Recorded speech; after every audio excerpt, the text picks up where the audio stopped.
Every day we hear about the fifth generation warfare. There is also a heated conversation over the fifth generation warfare in various debates. The word is often used in a way that deviates from its meaning.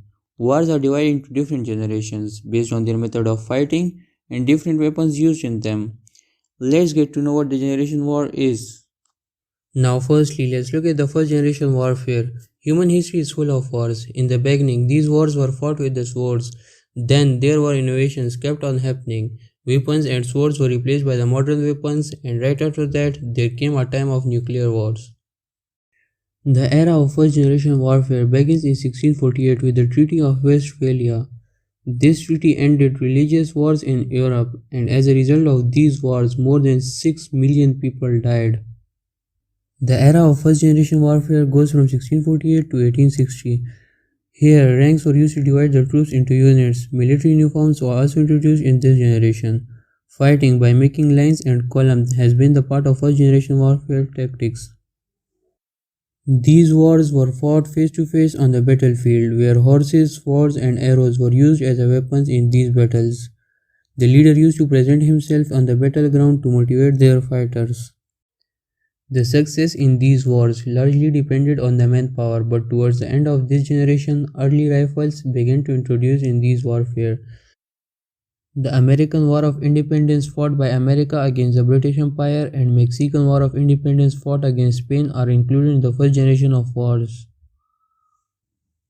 Now let's discuss the second generation of warfare. Second generation of warfare included the tactics of first generation of warfare as well.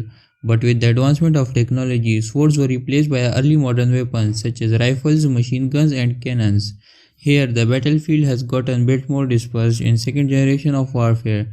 Now fighting face to face with attacking the enemy from a distance as well became more possible. The use of radio further organized the strategy of warfare. It wouldn't be wrong to say that technology was the main difference between the first and second generation of warfare. The success in this generation shifted the dependency mostly upon the modern weapons over the number of troops. The element of manpower, which was considered a guarantee of success in the war of this generation, was no longer important. Instead, artillery and ammunition became more important. These wars started in the late 19th century, but even some wars are still fought in this way in different parts of the world. World War I and the American Civil War in 1861 is included in the second generation of warfare. The element of manpower was essential in the first generation while it was replaced with the firepower in second generation of war. Let's see what the third generation wars are. So with the advancement of technology in the third generation wars, the pace of attacks on the enemy were accelerated. Elements of surprises got introduced in this type of wars. Fighter jets, tanks and submarines began to use.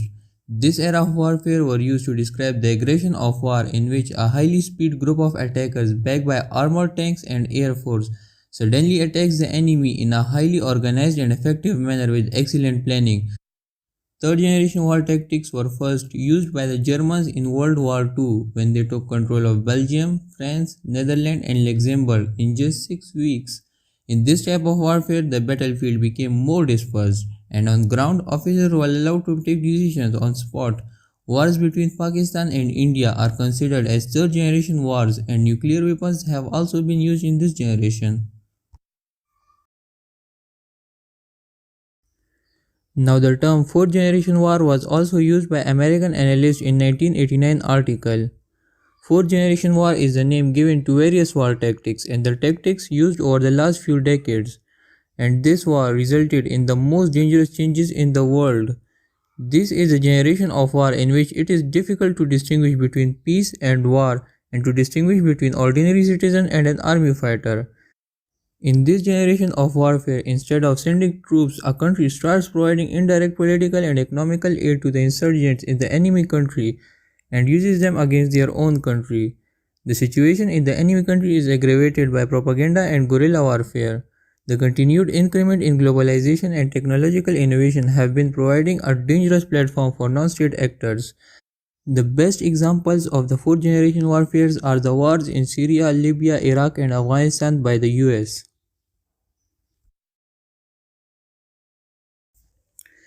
Fifth generation warfare is the most talked about these days. This is the latest form of warfare and is called the war of perception and information and is the most impactful war where the victim do not even know that he is at war and he doesn't even realize either he is losing or winning and for what purpose he is fighting.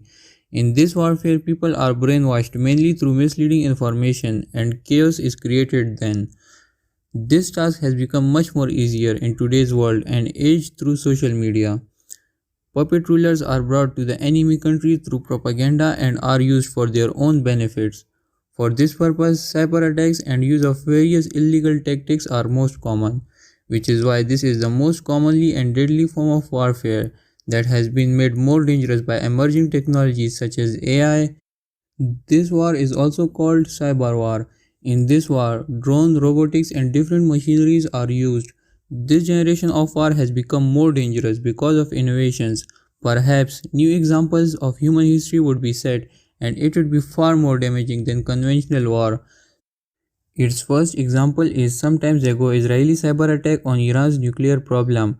Second example, a cyber war between China and India. And the third is all movement against development projects in Pakistan from reaching completion are included in the fifth generation of warfare. Some scholars call this war a silent war where objectives of war are visible but fighters are not. One can say that enemy uses soft powers instead of its hard powers, and to fight this war you don't need a battlefield. It is fought with the mind. No army but ordinary people are taking part in this war. Now here, some experts also have objections to the term fifth generation warfare. According to William S. Lind, who classified first four generations, this is a continuation of fourth generation warfare. It cannot be called the next, i.e. the fifth generation warfare. Even in today's world, somewhere and to some extent, wars are being fought in the style of all these generations, but most of them are being fought in the style of fourth and fifth generation of warfare.